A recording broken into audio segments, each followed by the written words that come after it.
வணக்கம் நண்பர்களே, அன்னை ஹெர்பல்ஸ் அண்ட் ஃபுட் சேனலுக்கு வரவேற்கிறேன். கோதுமையிலேருந்து சத்து பிரிக்கிற வீடியோ தான் இப்போ அதில் பார்க்க போகிறோம். கோதுமை வந்து முளைக்கும் போது அந்த நாற்றை விடுறதுக்காக சத்தை வந்து தன்னிலேருந்து வெளிப்படுத்தும். அந்த சத்தை வந்து நாற்று விடாமே அந்த சத்தை பிரித்து எடுக்கிறது எப்படிங்கிற வீடியோ தான் பார்க்க போகிறோம். வாங்க வீடியோக்குள்ளே போவோம். இந்த 1/2 லிட்டர் படியில் வந்து அளந்து போட்ட கோதுமை நல்லா ஊறியிருக்கு. இந்த மாதிரி ஊறி இருக்கணும். அப்புறம் அழுத்துனா பார்த்திங்களா உடையுதுங்களா கோதுமை. இது கையில் பிசைஞ்சால் கூட நம்ம அதை பால் பிரித்து எடுத்துக்கலாம். எல்லாம் உரலில் போட்டு ஒரு ஆட்டு ஏன்னா அந்த பால் தனியாக பிரிஞ்சு வரும், தோல் தனியாக பிரிஞ்சு வந்துடும். இதில் வர குழி வந்து காம்பு அடிக்கணும், காம்பு இல்லை, அதனால் கிரைண்டர்லேருந்து எடுத்து போட்டு செய்கிறோம். இப்போ நம்ம ஊற வச்சு வச்சுருந்தா 3ஆவது நாள் இன்றைக்கி காலையிலே எடுத்து வடிகட்டியாச்சு. இதோட வந்து இந்த வடிகட்டுறோம் இல்லைங்களா, அதை தண்ணி வந்து அளவாக வச்சிட்டோம்னா சுத்தமாக கழுவிட்டு அந்த தண்ணி 2 நாள் ஊற வைக்கிற தண்ணியிலே போட்டு ஆட்டிட்டா ரொம்ப நல்லது. ஏன்னா இது இருக்கிற விஷயம் என்னென்னா, இந்த பயிர் வந்து முளைக்கிற தன்மைக்கு வரும் 2 நாளில்.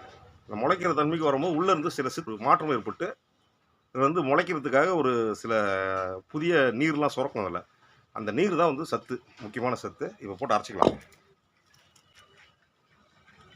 பால் புழிஞ்செழுகிற அளவுக்கு ஆட்டினா போதும்.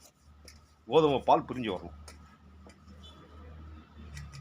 கொஞ்சமாக தண்ணி தெளிச்சிக்கலாம்.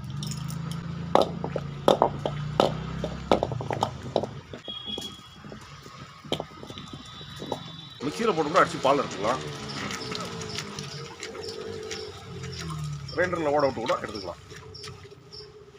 முக்கியமான மருந்தில் இதோட பால் வந்து சேருது, உடனடியாக வந்து சத்து கொடுக்கும்.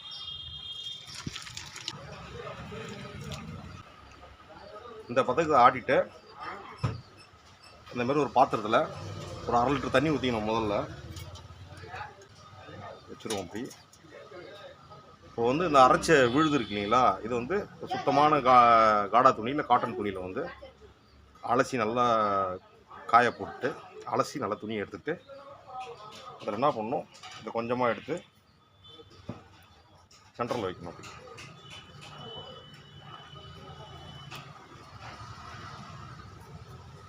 சென்டரில் வச்சுட்டு முடிச்சு போட்டுட்டு இதை கசைக்கு புழிஞ்சு எடுத்துக்கணும். அந்த தண்ணியில் இந்த பால் பூரா அதில் இறங்கணும். கசைக்கு புழிஞ்சு எடுத்துக்கணும்.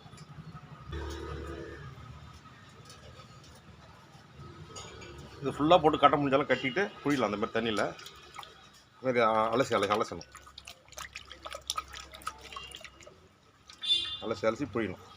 இந்த பால் பூரா அதில் இறங்கணும் தண்ணியில். சரி, ஃபுல்லாக பால் புழிஞ்சிட்டு காட்டுறேன். இதான் மெத்தட். அதில் இதுமாதிரி சக்கை பிரிஞ்சு நிற்கும் தனியாக. கோதுமை பால் இந்த மாதிரி எல்லா மாவையும் அலசி பிரிஞ்சு எடுத்துக்கிட்டோம். இந்த மாதிரி தட்டில் நிறைய தட்டில் தனித்தனியாக பிரித்து தனித்தனியாக தட்டில் ஊற்றி வச்சுட்டு வெயிலில் காய வைக்கணும். மேலே ஒரு மெல்லிய துணி போட்டு மூடிடுங்க. அதாவது ரொம்ப வெயில் இது இல்லாமல் ஜல்லாட மாரி இருக்கிற துணியை போட்டு மூட்டிங்கன்னா இந்த ஈ மிக்காமல் தூசு படாமல் இருக்கும். இப்படியே வெயிலில் வச்சு இந்த தண்ணி பூரா சுண்டி கீழே மாவு பிடிக்கிற வரைக்கும் வெயிட் பண்ணணும். பார்த்திங்கன்னா சத்து பால் வந்து பிரிஞ்சு அடியில் படிஞ்சிருக்கு. இந்த மாதிரி எப்படின்னா இந்த மேலாக இருக்கிற தண்ணியை வந்து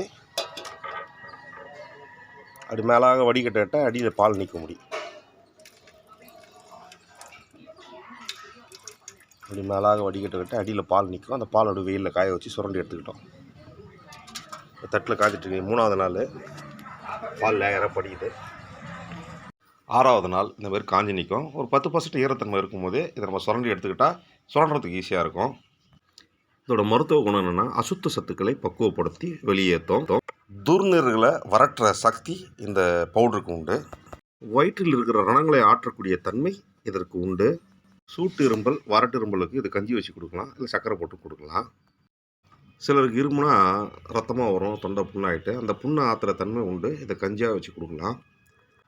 கிட்னியை பலப்படுத்துகிற மருந்து கூட இந்த பவுடர் வந்து சேருது. அதுக்காக தான் அதை தனியாக தயாரித்து வச்சுருக்கோம். இது தனிப்பட்ட முறையிலையும் பயன்படுத்தலாம். இதை பாயாசம் வச்சு கொடுத்தா குழந்தைங்களுக்கு மூளை வளர்ச்சி, ஞாபக சக்தி அதிகமாகும். இதில் மருத்துவ குணம் நிறையா இருக்குது. நரம்பு மண்டலத்தை பலப்படுத்தும். இடுப்பு வலி, முதுகு வலி, முதுகு தண்டு வலி, மூட்டில் மஜ்ஜை இல்லாமல் போகிறது, இதெல்லாம் வளர்கிற தன்மை உண்டு. இது மருந்து பாகமாக செய்கிறதுக்காக தனியாக செஞ்சுருக்கோம். இதை தனியாகவும் செஞ்சு நீங்கள் பயன்படுத்தலாம். ஒரே மருந்து பல விஷயத்துக்கு பயன்படும். இந்த பவுடர் கூட நிறைய மருந்து பொருட்களை சேர்த்து அல்வாவாக்கின்ற பாகம் ஒன்று இருக்குது. அதை அடுத்த வீடியோவில் போடுறேன். இது வரைக்கும் என் சேனலை பார்த்ததுக்கு ரொம்ப நன்றி. பிடிச்சிருந்தா லைக் பண்ணுங்கள், ஷேர் பண்ணுங்கள், சப்ஸ்கிரைப் பண்ணுங்கள். பாய்.